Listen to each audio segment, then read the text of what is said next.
지난 한 주 대한민국에서 가장 뜨거웠던 곳은 단연 거제도였습니다. 물론 여름철 낮 최고 기온이 아니라 갈등과 고통으로 가장 뜨거웠다는 의미입니다. 6월 2일 대우조선해양 하청업체 소속 노동자들은 파업을 시작했습니다. 배를 만드는 1도크 선박에는 6월 22일부터 점거 농성도 진행했습니다. 이 과정에서 키가 180cm가 넘는 유채환 부지부장은 가로 세로 높이 1세제곱미터 구조물에 스스로 들어갔습니다. 그리고 출구를 용접해버렸습니다. 파업의 부당함을 지적하는 언론은 점거농성 피해액이 7천억을 넘겼다는 주장만 반복합니다. 산업계와 지역경제를 걱정하며 빠른 시일 안에 파업이 끝나야 함을 강조했습니다.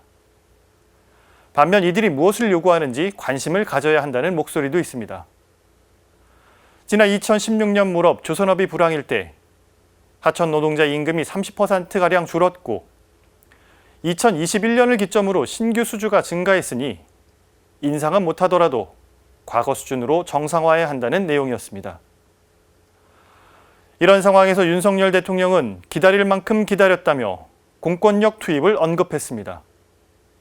하지만 공권력이 투입돼 강제 집행이 이루어진다면 제2의 용산 참사나 쌍용 자동차 사태처럼 씻을 수 없는 사회적 희생을 우려하는 목소리도 많았습니다.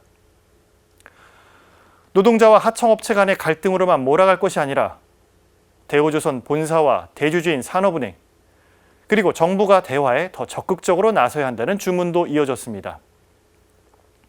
그런데 이 사안이 단순히 임금 관련 갈등 사안일까요? 물론 아닙니다. 여기에는 우리 사회가 효율성만을 강조하며 그동안 무분별한 하청 노동을 양산한 것이 문제라는 지적이 많습니다.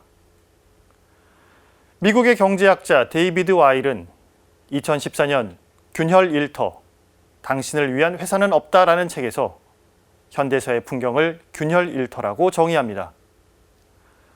모든 기업이 기업의 핵심 업무만 정규직화해서 고부가가치를 독점하고 나머지 업무는 외주와 용역 등으로 돌려 고용에 대한 책임도 성과에 대한 보상에서도 제외시켰다고 지적합니다. 대우조선 해양 역시 설계나 영업 등 핵심 인력은 본사 정규직으로 고용하고 직접적인 생산은 대부분 외주 용역업체 도급 형식으로 진행했습니다. 이 과정에서 고부가가치는 원청과 정규직에게 집중이 됐고 직접 배를 만드는 노동자는 하청업체에 소속이 되었습니다. 최고의 용접 기술을 가진 노동자가 배를 만들지만 그에 따른 부는 공평하게 분배되지 않는 구조. 위험한 부분 역시 외주화되기에 산재와 고용의 책임도 져버리는 균열 일터가 대우조선 해양 파업의 근본 문제인 것입니다. 프란치스코 교황님도 경제는 효율성만이 아니라 인간에 봉사하는 경제여야 함을 지속적으로 강조하십니다. 부의 창출은 일부가 아닌 모두에게 돌아가야 하며 성실히 일한 사람 모두는 자신과 가정의 완성을 이룰 수 있어야 할 것입니다. 오늘 사제의 눈은 대우조선 파업, 근본 원인은 불평등입니다. 대우조선 해양 하청 노동자의 목소리에 우리 사회가 응답할 수 있기를 바라며 오늘도 평화를 빕니다.